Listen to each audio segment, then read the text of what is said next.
Grandstand Bettors here with your daily free sports pick for Monday, July 26th. There are only 6 days left in our best bet leaderboard for July, and things are heating up. Jamar is in the lead now. Can he finish off and be our only two-time champion here at Grandstand Bettors? We'll find out by Saturday. Hey, in the meantime, if you're just joining us at Grandstand Bettors, make sure you hit that subscribe button because starting in August, we are doing our championship leaderboard. It's our last month.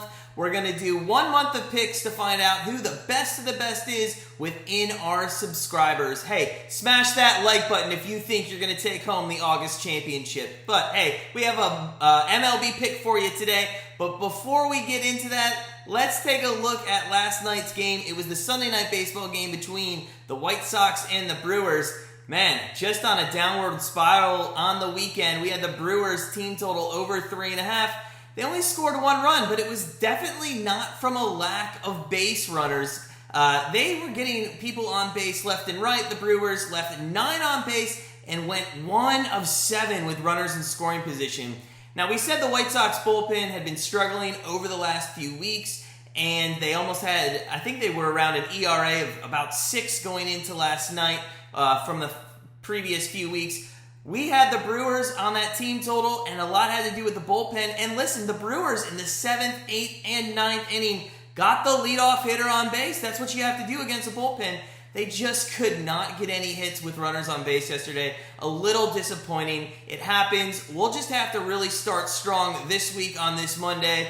We had a lot of people on our best bet leaderboard bounce back. A couple people were on the Tigers. You know, Skewball for the Tigers always gives up runs. In fact, a couple weeks ago, we said we should just fade him every time. We should have just gone against Skewball last night. But hey, you live, you learn. We don't look at the past, we look at the future. We'll get into our MLB pick in just a second, but I just wanted to remind everybody, don't forget to sign up for our free NFL betting contest over at grandstandbettors.com. It's absolutely free. You do 5 picks a week for the NFL. At the end of the season, if you're atop the leaderboard, you're going to win $1,000. That's right, $1,000. You tell me who on YouTube is giving away $1,000 to their subscribers, no questions asked. So head on over to Grandstand Bettors, sign up for that NFL contest. But today, MLB pick, we're going with a good NL East matchup, Phillies and the Nationals. Joe Ross is pitching for the Nationals. He's been struggling this year.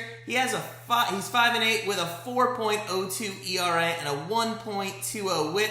He's faced the Phillies this year just once, going 6 innings, giving up 3 hits and giving up 4 runs, but none of those runs were earned, even though he did give up a home run. So, interesting there. The Phillies do hit Ross very well. They're hitting .379 against him in their career with an over 900 OPS. This is going to be his first start since July 4th.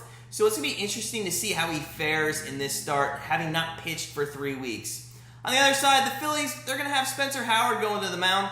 Kind of a bullpen game. He's 0-2 this year with a 5.11 ERA and a 1.46 WHIP, even worse than Ross is.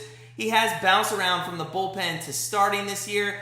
He's really a bullpen pitcher. They just use him in bullpen games.